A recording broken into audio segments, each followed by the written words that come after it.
Here's a better look on the intake manifold. I haven't touched it since the last video on it. God damn it, why won't you come on? So we got the inside ported. I still gotta weld that hole right there because I kind of dug too deep and exposed the hole again. I still gotta flat sand this edge right here so we can get that flush with the surface. The spacer itself is looking really good.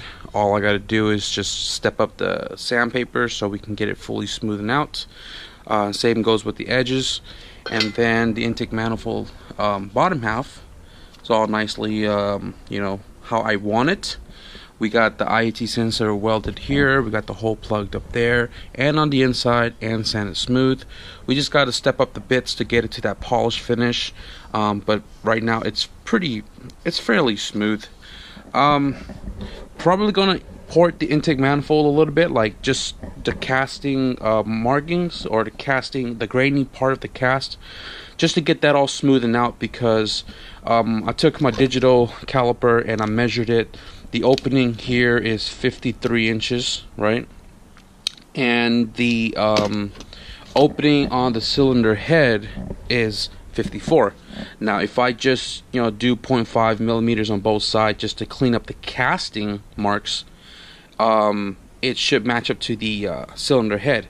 And just the casting mark chopped off instead of like really opening it up bigger, that will already make a significant difference in the airflow. So may or may not do it. I'm not 100% sure. If this car goes turbo anyways, it, you know, it's air is being forced in anyway. So I'll take care of this another day. This is, like, I know it's one of my priorities on getting the engine more complete, but this is a timely process. So I'm gonna save for another day where it's like a slow ass day or something, and I'll get going with that.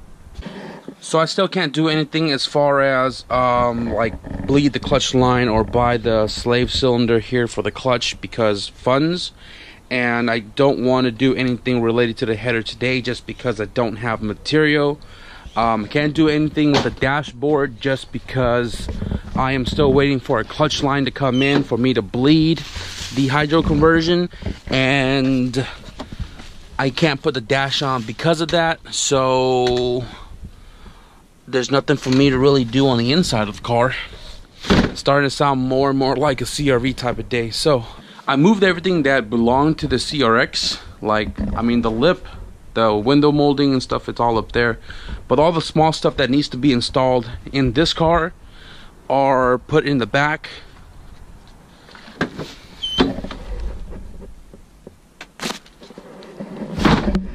So that way it's like, if anything else is left in the trunk, that means I have to install it, kind of like a check-off list, except not a check-off list. So, plus to get them out of the garage so they're not just like all over the damn place.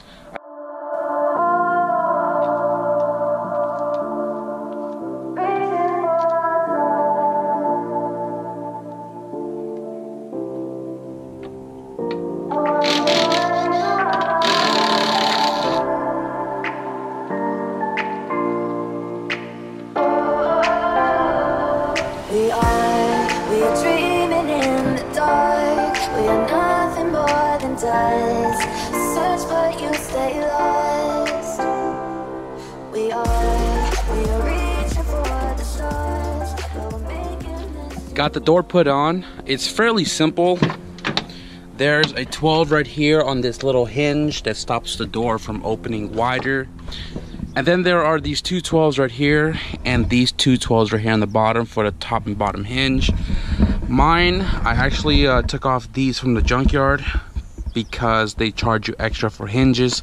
So I have mine dismounted and remounted with these 12 inside instead of the two frame rail 12 mils. So the plug also is right here, not from here. So at the junkyard I pulled this one off because on the EF our plug is here, but on these cars the plug is actually in this one, which is easier to access and unplug. So mind you, this door is damaged as well. This right here comes off after polishing. This is paint chip, but I got some paint, touch-up paint. There's a dent right here at the bottom. It's not that big, and it's not that big of a deal because the paint's all still there. It's a nice size, so I can push it from the inside and probably hit like the high spot right here at the bottom to get that dent to the pop out to stay where it's supposed to be at. This one can't do much because it's a dink, but overall the door is much cleaner than this one right here, as you can see. And I had to run inside the house to look for my gauging tool. This is what we use at Tesla.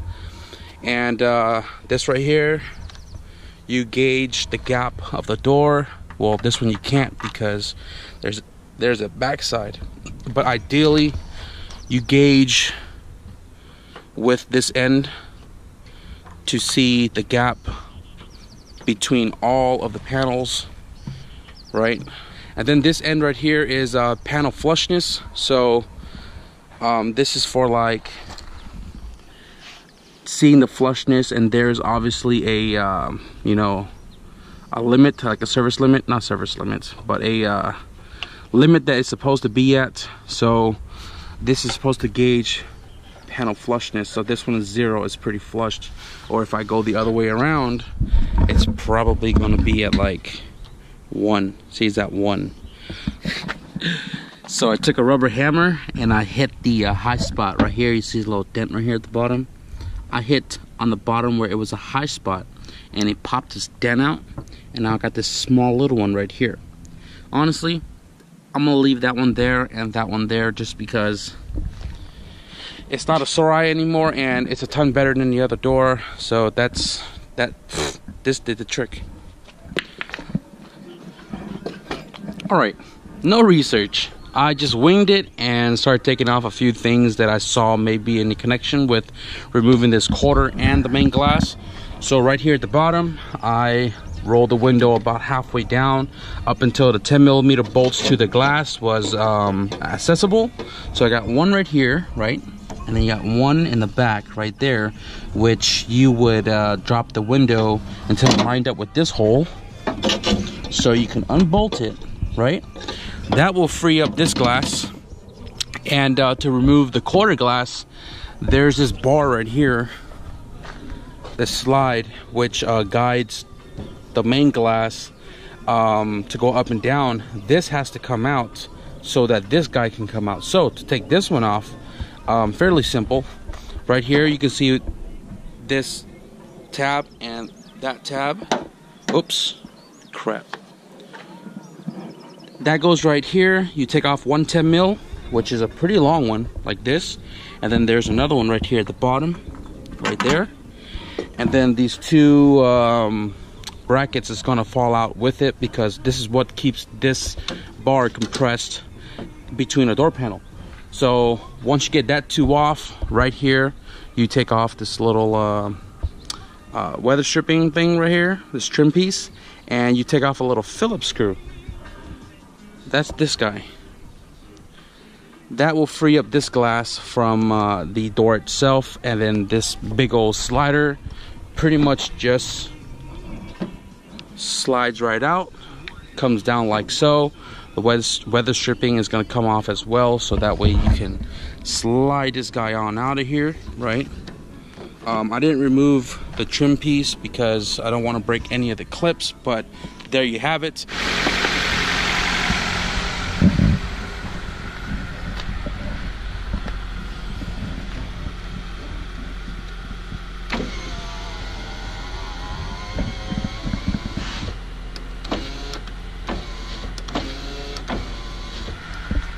This side we are golden. Everything seems to be nicely flushed where they should be. And yeah, I'm gonna let the car run, charge the battery, because I killed it with the radio and it's a 2010 battery anyways. I'm gonna see if I can try to find a way to somehow glue this back up. Otherwise I'm just gonna tear it all apart.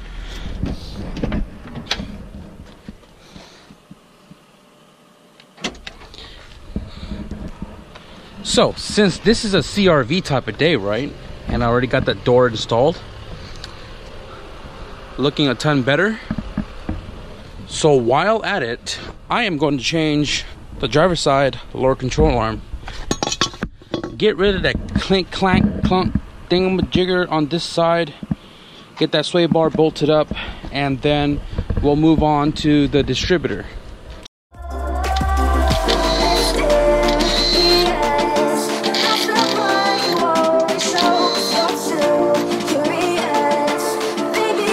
Can't blame me for being comfortable, right?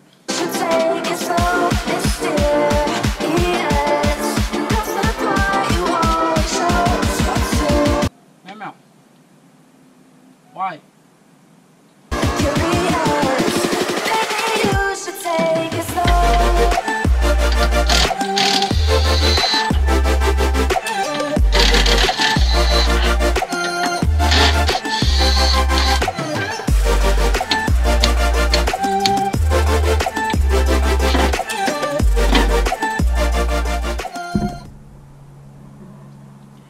We are good under here. So look at the bracket here. This bracket is 3-sided, right? But this one is not even welded. So probably why it broke off. That one is welded for sure. On all 3 sides. Oh, it's responsive. Like it's not swaying as hard anymore, but I still hear the like loose noise. Now some of you guys may interpret that as a different sound, but that is the sound I am still hearing. I don't know what it is. And also the steering wheel is now straight. That's cool. I'm gonna have to further diagnose the suspension or whatever that clunky noise is another day. What I'm trying to do right now is swap dizzies out, and I got this plug right here from the other dizzy in the junkyard. This is a different OBD2 plug. As you can see on this one, you got the 2 big circular one, and then this one is like all the same. So what I'm going to do is I'm going to de-pin this, and hopefully all of these guys right here up in the front, 7 wires, are the same pin out as this guy, so I can just match the color and location, and then just pretty much splice these 2, black, yellow, and blue, and match it up with these guys over here. Looks like I'm just going to have to cut and wire these in one by one, because the terminals are completely different. You can see right there. Same goes for the back side.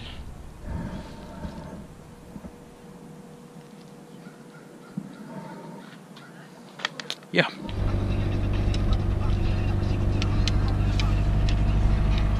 So I am headed out right now to my dad's birthday dinner. Let's you know, check out these food right now.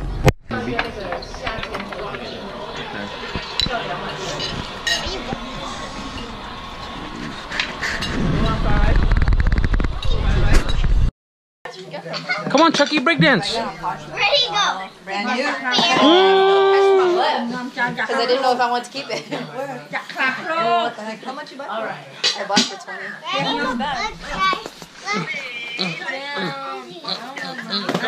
Emmett, no. 1, 2, 3, go. Oh, Right, you won. Right here. She's finessing you. she didn't even go look that. Better pay up.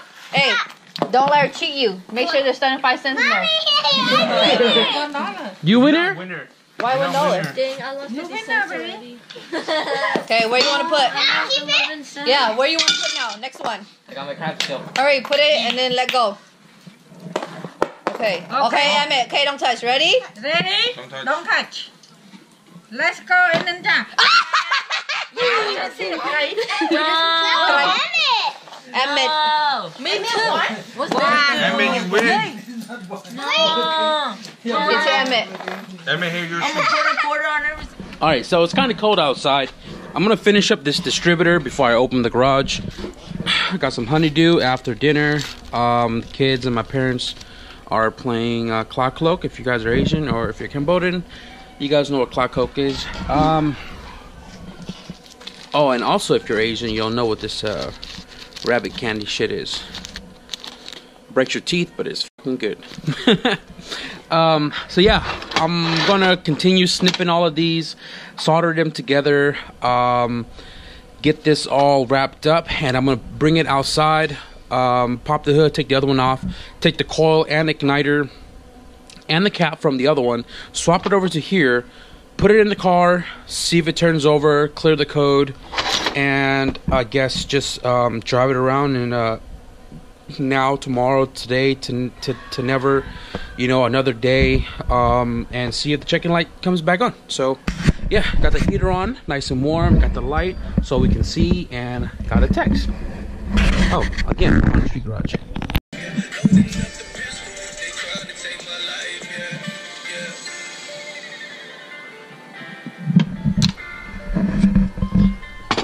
And here, guys, we have a converted OBD2 distributor plug. So now I am going to go take this and put it into the car. My back is hot as fuck. Holy shit.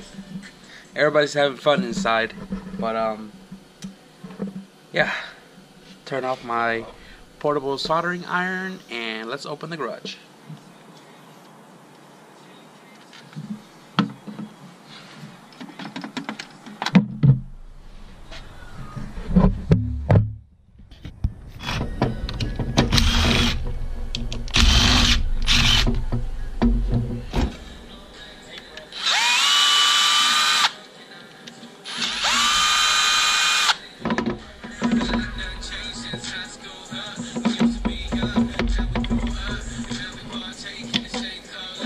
You gotta make sure the spring is on here. This is very important.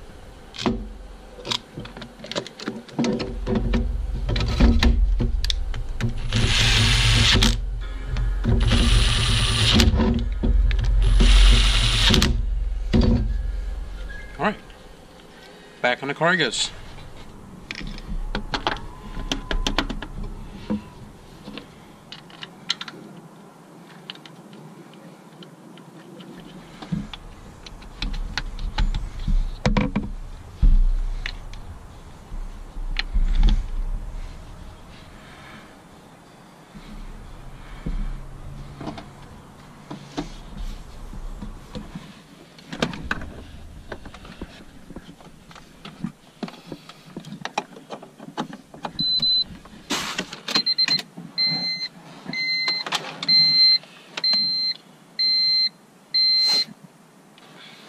Okay, so that's the code, P1382.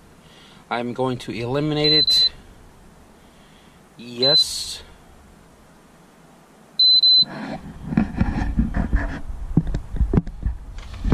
That check engine should go away. There it is. Now the most important part is that it turns over. Alright. So, car turns over. No code as of right now because we just deleted it, and that means we would have to put miles on here in order to see if the check engine light returns. If it doesn't return, then the distributor fixed the issue. If it does return, then it's probably the pinout on the harness side for the distributor. So I didn't properly end the video because the GoPro was on 1% when I was recording after I installed the distributor, and it died on me. So I already cleaned up, packed everything back into the garage, and I am now in my room. So today we got a lot done. We got the door installed, we got the panel switched, the glass switched, make sure the windows worked, and we got the door properly so that way we can open and close it how it should. So we also got the driver's side lower control arm swapped out and the sway bar end link reconnected back to the control arm. Took it out for a drive. The car feels so much better. It doesn't sway hard to the left anymore. But there are other suspension noise that I'm hearing now, and I'm almost certain that they are related to suspension still. So I'm going to have to find another day to jack it back up and double check everything, check out anything that's worn out of place that's causing suspension movement. but the steering wheel is straight, the car still drives straight. It's just that I know it's there, it bothers me, so I'm going to have to address that later. We also swapped out the distributor with the other one that I pulled out of my box. Swapped the guts, swapped the OBD2 plug on it, threw it in the CRV, got the code cleared, and it idles, it turns over just fine. That means we can go and get the maintenance done, and cross fingers that it passes smog so I can further get this car ready to sell. So with that being said, be sure to like, comment, and subscribe. Check out some of these photos in the back of my car when they were in their primes. And thank you for watching. I'll see you guys in the next video.